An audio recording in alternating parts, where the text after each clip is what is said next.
पीड़ी लुगड़ी का झाला शुरू कर रे मेटाडोर। तो आज पीड़ी लुगड़ी वाली महिलाओं ने स्वागत किया और इस बात के लिए धन्यवाद देना चाहूंगा इंदिरा जी को कि वो पीड़ी लुगड़ी ओढ़कर अपने कार्यक्रम में आई है। अभी करेंगे बेटा, मैं भी सुनूंगा। मैंने आपने बड़ा भव्य स्वागत हमारा किया है। ऐसा तो हमारे इलाके में भी नहीं होता, लेकिन जितने भी कर्मचारी हैं सबने मिलजुल कर बड़े प्रेम भाव से हमारा मन प्रसन्न कर दिया। मैं यहाँ घूम रहा था तो देखा पोस्टर लगे हुए। आपने संतुलन का ध्यान रखा है, एक नेता बीजेपी का तो दूसरा नेता कांग्रेस। पर मैंने पूछा भाई ये इंदिरा जी का फोटो आपने कैसे लगाया? ये मनोज टारगेट साथ था, मेरे 5-6 कार्यकर्ता और थे। उन्होंने साहब इंदिरा जी झांसी की रानी है, इसलिए कि अब अपने जो ज्वलंत मुद्दे हैं, ए भाई बात मत करो, ए भैया थोड़ी देर बोलूंगा, बात मत करो। जो ज्वलंत मुद्दे हैं, चाहे वो अपने आरक्षण के संबंध में हो, चाहे भ्रष्टाचार का मामला हो। मैंने एक दिन एक बयान दे दिया कि बीसलपुर से 7-8 करोड़ की बजरी रोज निकल रही है, तो दूसरे दिन बोल गई। मेरी इनसे कोई बात नहीं हुई थी, लेकिन पार्टी वालों ने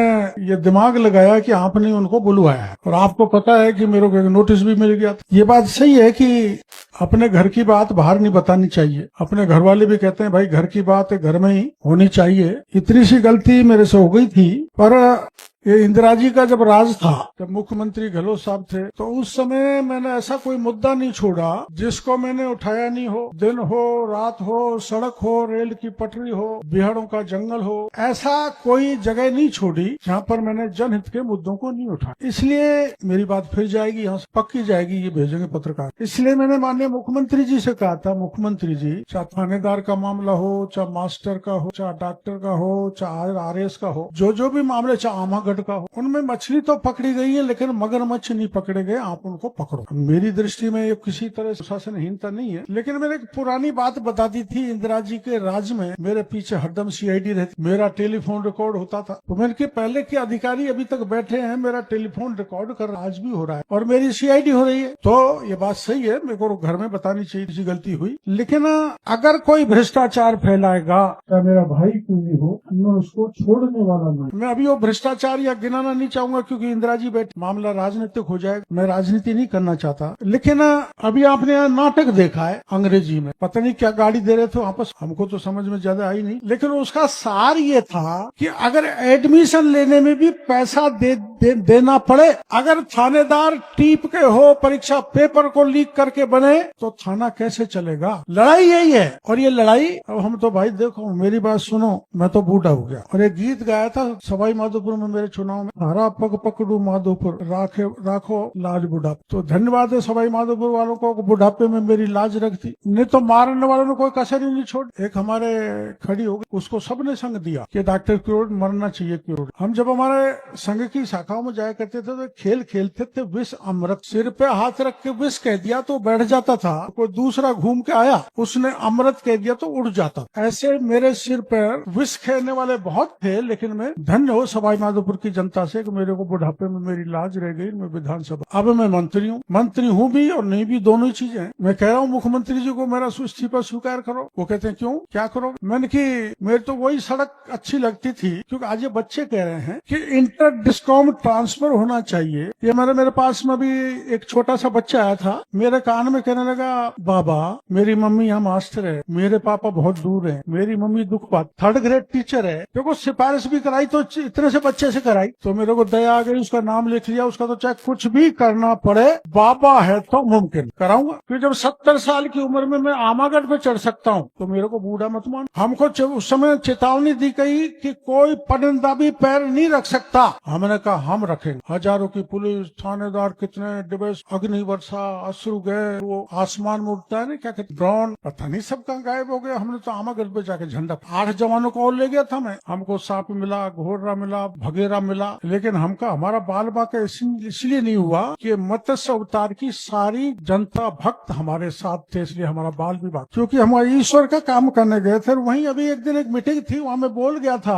उन्होंने कहा साहब यहाँ हमको हमारा पुराना मंदिर है, हजारों साल, यहाँ वन विभाग वाले नहीं आने देते। तो मैंने कहा भाई बात करेंगे मंत्री से, मुख्यमंत्री से, पर मेरी हालात ठीक नहीं है अभी सरकार, मेरा टंटा चल रहा है। अब कई लोग कहते हैं आप टंटा क्यों करते रहते हो, आपको पावर मिला है, आप उसका यूज करो। मैंने की पावर तो मिला है, लेकिन मेरे पास वीडियो नहीं है, मेरे पास कृषि उपज मंडी नहीं। और इसको मैं पावर मानता हूँ कि डॉक्टर किरोड़ीलाल सड़क पर उतरकर आंदोलन करके गहलोत जैसे व्यक्ति से रीट का पेपर निरस्त करा दे, उनको न्याय दिला दे। तो ये इंदिरा जी को मैं इस बड़ी सभा में भरोसा देना चाहता हूँ कि जनहित के मुद्दे जो भी हमारे इलाके के नेता उठाएंगे, मैं उनके साथ कंधे से कंधा मिला मदद करूंगा और सरकार तक बात को पहुंच। अरे मैंने तो यहाँ तक कर दिया था भाई, आपको ध्यान है, कोई पता लगा सकता है कि प्राइवेट लॉकर को जाके पकड़ा दिया, यहाँ काला धन रखा है। ध्यान है ना, मेरे को तो पहली बार पता लगा, मैंने समझा बैंक में ही लॉकर होते होंगे, प्राइवेट भी लॉकर होते हैं क्या, लेकिन मैंने उनको पकड़ा दिया और उसे निकला 33 करोड़ नगद और 7 करोड़ सोना। अब उसको लेने के लिए कोई तैयार नहीं है, क्योंकि वो काला धन था।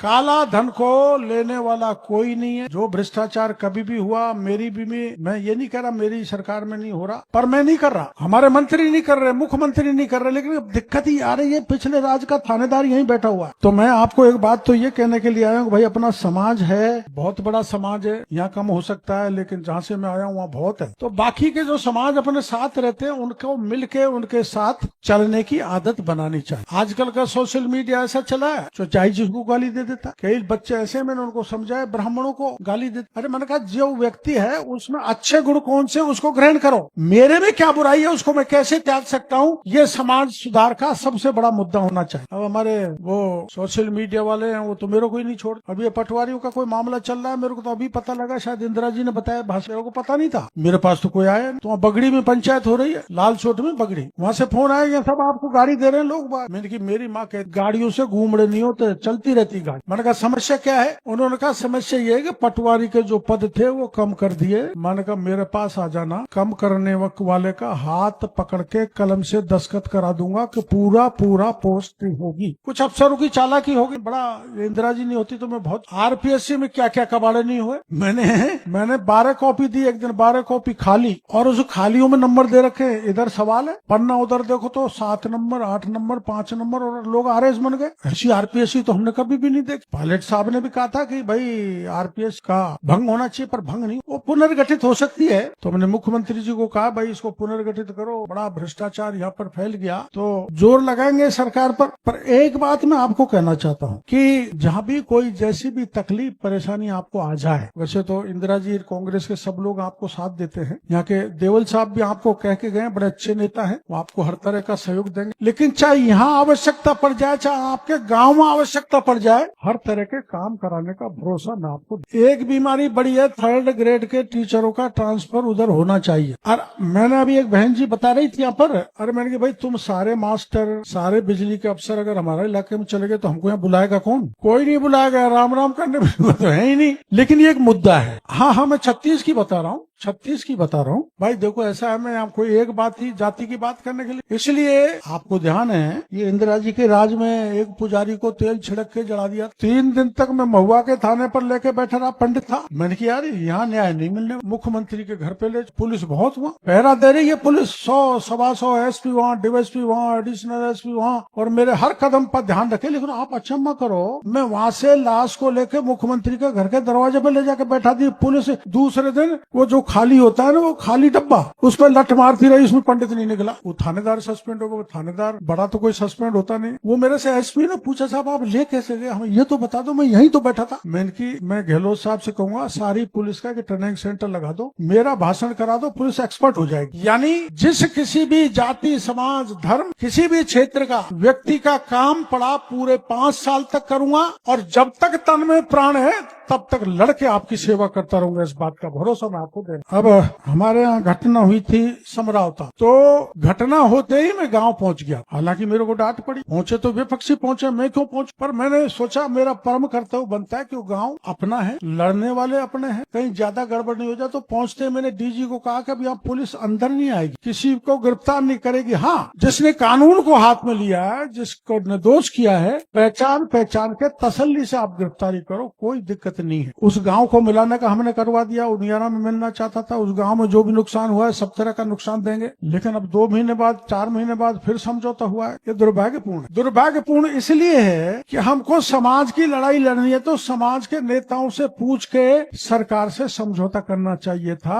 ये परिवार की लड़ाई नहीं है, व्यक्ति की लड़ाई नहीं है, पूरे समाज की लड़ाई। लेकिन उसमें ज्यादा मैं कुछ कहना नहीं चाहता। समझौता हो, आपने हमारे वहाँ की कहा रोशी बड़ा क्या क्या चालाकी करते हैं। जो बच्ची दिखाई थी उसकी तो लगन भरवाई, हाँ रोशी, और दूसरी की भरवा दी। अब ये वो भी सात तगड़े निकले, काट देता समझ में आती, ये भी काट दिया। इसमें कानून में कोई समाधान नहीं होता, लेकिन सारे समाज ने मिलके जो रोशी के भाइयों को संतोष दिया है कि भाई समाज में सब बराबर हैं, किसी का दमन नहीं होना चाहिए, किसी के अपमान नहीं होना चाहिए, वो स्वागत योग्य। ऐसा होना नहीं चाहिए कि अपन अपने ही भाई का इतना बड़ा अपमान करें। ये अपमान सभ्य समाज में अलाउ होना चाहिए। कैसा गलत हुआ ना। अब मैं कह दूं भाई अरे थानेदार माने साले का मार दे, थप्पड़ हो जाए तो दिखा जाए। हमारे वहाँ एक मास्टर की पिटाई कर दी एक ने, लड़के के बाप ने, तो सब मास्टरों ने हड़ताल कर, एक पटवारी की कर दी, सब पटवारी हड़ताल पर चले। तो जितना शिक्षक वर्ग है, अभी आपने देखा होगा परसों ही है सर, वो वकील हाईकोर्ट के सामने ड्राइवर को पीट रहे थे, आपने देखा होगा। वो बेचारा बच रहा था, हाथ जोड़ रहा था, मेरे को मत मारो, थोड़ी टक्कर लगी है, ज्यादा टक्कर नहीं लगी ना। तो मैं अपने भाइयों को यह कहना चाहूंगा कि देश में कानून का राज है। डॉक्टर भीमराव अंबेडकर ने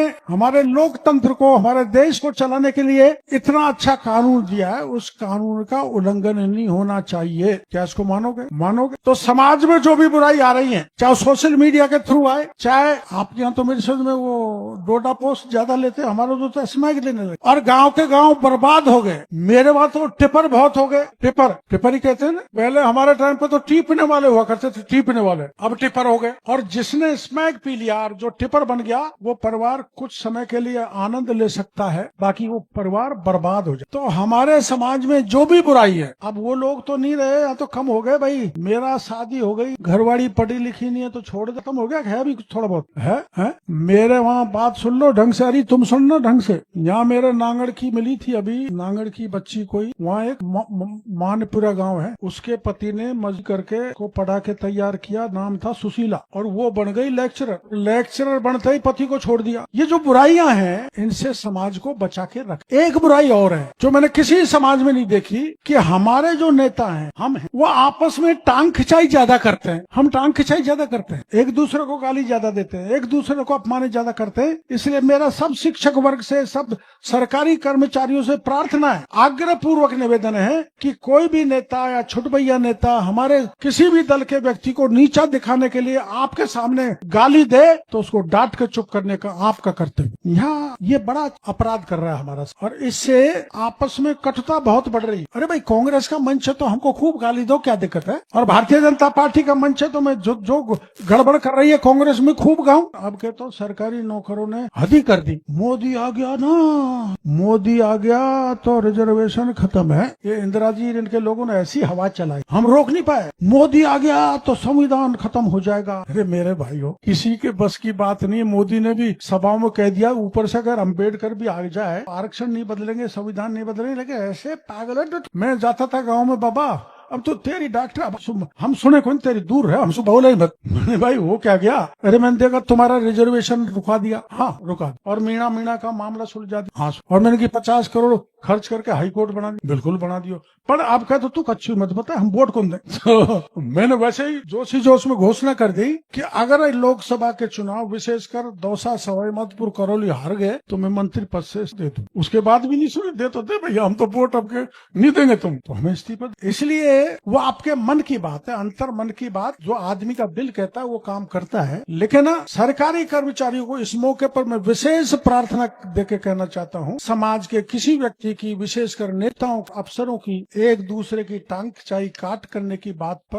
को आपको रोकना पड़ेगा। अब कई बार मेरे को बिना बात गाड़ी दे देते, तुम देखते हो एक पापड़दा का राम सिंह नाम, मैं तो उसको देखता नहीं, देखना भी जाना नहीं, मैं 10-12 फोन भर रखे मेरे नंबर में, ये गोल माँ, ये फलाना, उसका बटन दबाता हूँ, गोल माँ से बात ज्यादा जान। वो राम सिंह क्या कहता है, उस फेसबुक पे डाला, ये डॉक्टर कोड़ीलाल को भगाओ, हाई कोर्ट खाली कराओ। चला तो ऊँट लड़ी है, लेकिन हमसे हाई कोर्ट खाली करा। तो ये जो छोटी मोटी बुराइयां, और इस मोबाइल के युग में आपको मैं एक ऐसी बात कहूंगा जो तो ठीक नहीं लगेगी। मैं कल वाराणसी से परसों वाराणसी से मैं जब जयपुर लौट रहा था तो मथुरा में एक स्टेशन मास्टर, उसका फोन आया, साहब मेरी 2 बेटी, एक 12 साल 14 साल चली गई, मैं ढूंढ रहा हूँ मिल नहीं रही। ये 2-3 मेरे पास एवरेज दिन में 3 या 4 ऐसी घटनाएं आ जाती। वो क्यों हो रहा है? वो इसलिए हो रहा है कि पहले माँ बाप का नियंत्रण पूरा था, गाँव के पटेलों का नियंत्रण पूरा था, गाँव के लोगों का नैतिक आचरण अच्छा था। अब गिरावट बहुत है, इसलिए नैतिक रूप से समाज को मजबूत बनाए रखने की आवश्यकता है, और वो बनाएगा। एक बार एक गांव में पंचायत हुई और गांव वाले इकट्ठे हुए,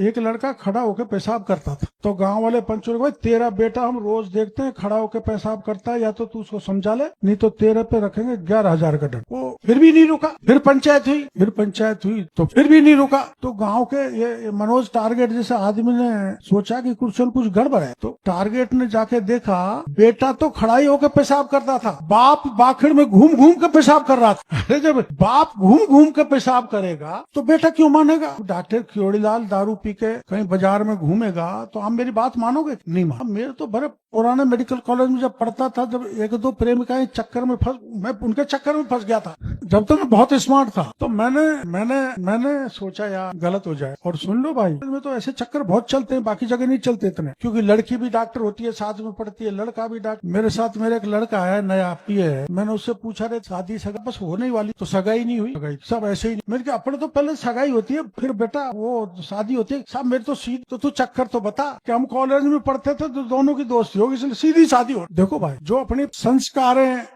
अपना संस्कृति है, जो परंपरा है, उनका पालन होना चाहिए। मैं अगर दूसरी शादी कर लेता तो आपने जो मेरा भव्य स्वागत और आदर सम्मान दिया है, वैसा कभी भी मेरे को नहीं मिलता जो आज आप लोगों करो। करने में कोई दिक्कत नहीं है, बहुत रसीले लोग कर लेते हैं, लेकिन वो महत्वपूर्ण नहीं बन सकते, बड़े नेता या समाज के बड़े कर्ता धर्ता नहीं बन सकते। इसलिए अपना चरित्र मजबूत, अपना सिद्धांत मजबूत रखो, अपना आदर्श मजबूत होना चाहिए। ज्यादातर आप शिक्षक है, आप शिक्षकों को, बच्चों को वैसी पढ़ाई के अलावा नैतिक शिक्षा भी दो। जो नैतिक गिरावट समाज में आ रही है उसको रोकना बहुत जरूरी है। और सबसे बड़ा ज्यादा घुण मीणा समाज में लगा हुआ है, ये मैं आपको गारंटी के साथ कहकर। जो अपराध से दूर रहता था, जो गलत काम से दूर रहता था, सबसे ज्यादा गलत काम और अपराध हमारे समाज के जवान बच्चे कर रहे हैं, उनको नियंत्रित करने की आवश्यकता। क्या करोगे? अरे आप बेशक कांग्रेस के रहो, मैं कब कह रहा हूँ, मेरे को तो बीजेपी बनाने में 45 साल लग गए आपको, लेकिन आपके 2024 के चुनाव में एक ही झटके में निकल गए। आप रहो, लेकिन एक और मेरे पे कृपा करो आप सारे लोग, ये जो मेरे को गाड़ी देते हैं ना बिना कारण हो तो समझ बात, और जाति का कोई भाई गाड़ी नहीं देता है सिवाय, और वो कौन देता है? एक पटवारी आया, उसका ट्रांसफर 3 का तो मैंने करे दी, उसका रह गया, उसी पे गाड़ी देना। वो किसी का ट्रैक्टर बंद हो गया बजरी का, छूटा नहीं तो गाड़ी, ट्रांसफर नहीं हुआ तो गाड़ी, किसी कारण से प्रोग्राम में नहीं जा पाए तो गाड़ी, किसी कारण कोई जल्दबाजी में निकल गए, राम नहीं हुई तो गाड़ी, 2.5 घंटा तक बैठे रहो, अब आयो गांव में जिन्ना तो मिलो कुंदू वोट। अब उसको समझाने में पूरा दिन लग जाता। एक बार मैंने चुनाव लड़ा महुआ में, तो मेरा एक मित्र सरपंच था, उसके साथ एक आदमी जा रहा था, कुछ आवाज दे रहा राम सिंह मूंगफली खा ले, मूंगफली खा रहे थे, मूंगफली खा गया। फिर 2 साल बाद चुनाव आए उस गाँव में, उस गाँव में मेरे खिलाफ एक एजेंट बैठ गया। तो मैंने कहा ये एजेंट कैसे बैठ गया, आमतौर पर एजेंट नहीं बैठता, हटता रहता। तो मैं उससे मिलने गया, मैंने भाई क्या बात है, क्यों नाराज है? तू राम सिंह को मूंगफली खवा ले, मैं तो बताऊंगा तड़के कैसे होगा। अरे मेरे भाई, मैंने की बोरी भर के ला दूं, पर तू मेरे को माफ कर। तो जितना झुंड होता है, झुंड में एक भी आदमी के बारे में कोई गलत बात हो गई या पूछा नहीं, राम नहीं करी, आजा तू चाय पी ले, धुंधी राम, तो घमंडी राम रह गया तो गाड़ी मिलना तय। अपने डीएनए का डिफेक्ट है ये, शुरू से ये। इसलिए पहले जो राज हुए तो गंगा साहब जी ज्यादा बताएंगे। देखो अपन को इस बात पे गर्व करना चाहिए कि जेएनयू जैसे इंस्टीट्यूट में गंगा साहब जी जैसे प्रोफेसर हैं, जो विदेशों में जाके स्पीच देते। और सुनो, आपको सबको पता नहीं होगा, इनके कैंसर हो तो मेरे को मिले।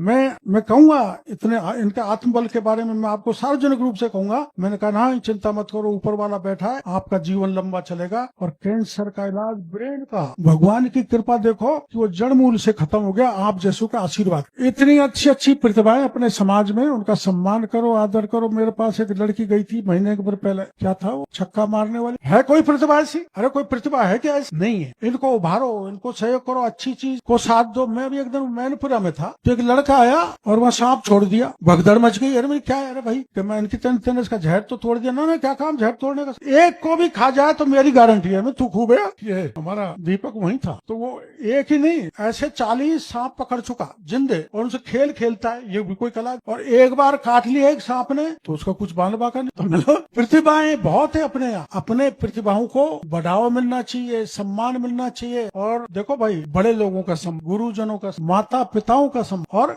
घरवाड़ियों का सम्मान। मैं तो भाई देखो थोड़ी भी गलती कर देता हूँ तो गोल माँ फोन से डांट देती है, अब तुम डांटती हो कि नहीं इनको, अरे कुछ कहती हो कि नहीं है, हाँ इन पे कंट्रोल रखा करो नथेल, यूं बिल्कुल। तो ये आपने कार्यक्रम रखा, समाज को अपन को सुधारना है और अपन को संगठित भी रहना है, दूसरे समाज को लेकर साथ चलना है, क्योंकि एक समाज से आप जो लक्ष्य आपने तय किया है, जिस पथ पर जाना चाहते हैं, आप लड़ खड़ा, अकेला समाज सफल नहीं हो। इसलिए सब समाज को साथ लेके इस इलाके में बच्चों को, मेरे को देवल साहब कह रहे थे कि यहाँ जितना भी आपका मीणा अफसर है जिस किसी भी विभाग में, वो सबसे अच्छा काम करता है। हम तो चाहते हैं मीणा अधिकारी मिलने। उन्होंने जब मेरे को ये बात कही तो बड़ी प्रसन्नता हुई कि आप यहाँ बहुत अच्छा काम कर रहे हैं। मेरे वहाँ तो लाइनमैन क्या करता है, मीणा ही हो, तार गिरा दिया तो ऐसी तेज हो, रात भर गर्मी में पैसा दे दिया तो अधूरा सा छोड़ेगा, थोड़ी देर चलेगी फिर गिर जाएगा तार, फिर पैसा दे फिर तार को जोड़ेगा। ऐसे ऐसे कलाकार लाइनमैन है जो मेरे गांव में 3 फीडर है, 2 को सालों को शट डाउन कर देंगे, तीसरे को अकेले को चलाएंगे, फिर 2 फीडरों से पैसा आएगा जब चालू। तो इस ढंग की शिकायत आपके यहाँ पर नहीं है। आप भाई मास्टर बार 89 में मैं सुनाई देता हूँ, कोई बोला 89 में मैं MP बना तो नांदोती में एक गुजरों का गाँव पटाने वाला मीणा था। वैसी बात ये सार्वजनिक नहीं बोलने पर मेरा मन कर रहा है, मैं जब बोलता हूँ बोल ही देता हूँ। तो वो मैं MP बन गया तो 60-70 गुजर पगड़दारी आए, MP ऐसे बोलते हैं, भैया देख जो तू ई मास्टर है कमलेश, या को ट्रांसफर हमारी स्कूल से नहीं होना चाहिए और तू जैसे जो कर। मैंने दूसरे तू ये बता गुजर तेरे को चाहते हैं साहब, देखो जो ये छोरे खाली जो कॉपी छोड़ जाते हैं उनको देता हूँ 90% और 2 लाइन लिख देते हैं उनको देता हूँ 92%, और आधी कॉपी में लिख देते तो 100 का 100 नंबर दे देते। तू ऐसे क्यों कर साहब, अगर यही पढ़ गए तो हमारा क्या होगा। ऐसे मत करना भाई, आप ऐसे मत करना, जम के जनता की सेवा करो। देखो गुरु बनना ये किस्मत की बात, गुरु बनना, गुरु राजेंद्र प्रसाद बने थे जो पहले राष्ट्रपति बने। गुरु बनना गर्व का विषय है। आप ही डॉक्टर बनाते हो, आप ही इंजीनियर बनाते हो, आप ही कालिदास बनाते हो, आप ही अटल बिहारी बनाते हो, आप भी नरेंद्र मोदी बनाते हो, आप डॉक्टर क्योड़ीलाल तैयार करते हो, आप ही तो करते हो। बड़ी से बड़ी हस्ती महापुरुष, बड़ा सा बड़ा कलेक्टर, SP जो भी जितना आज यह तंत्र है, वे गुरुजन बंधुओं के कारण इनके बहुत आभार प्रदर्शन करना चाहता हूँ, धन्यवाद देना हूँ। इसलिए अच्छी शिक्षा दो, आपकी चाहूं और प्रशंसा फैले तो हमें कोई मिले पश्चिमी राजस्थान का तो हम गर्व से सीना चौड़ा करके कह सके कि हमारे बच्चे जो किसी क्षेत्र में काम कर रहे हैं, बेहतर काम करके हमारे इलाके का, हमारे समाज का नाम रोशन कर रहे हैं। ऐसा काम करो। और मेरे से आप क्या चाहते हो बताओ। तुम अरे तुम, मैं उनसे पूछूंगा तो उधर तुम तो सिखा के भेजियो। अरे तुम क्या चाहते हो पीढ़ी लुगड़ी वाली, वो ट्रांसफर की नहीं कह रही, वो कह रही है खीर जलेबी खुआओ। चलो आपकी बात सरकार तक मजबूती से पहुंचाएंगे, ठीक है ना। आपने बुलाया, स्वागत किया, इसके लिए बहुत बहुत धन्यवाद। राम राम साहब।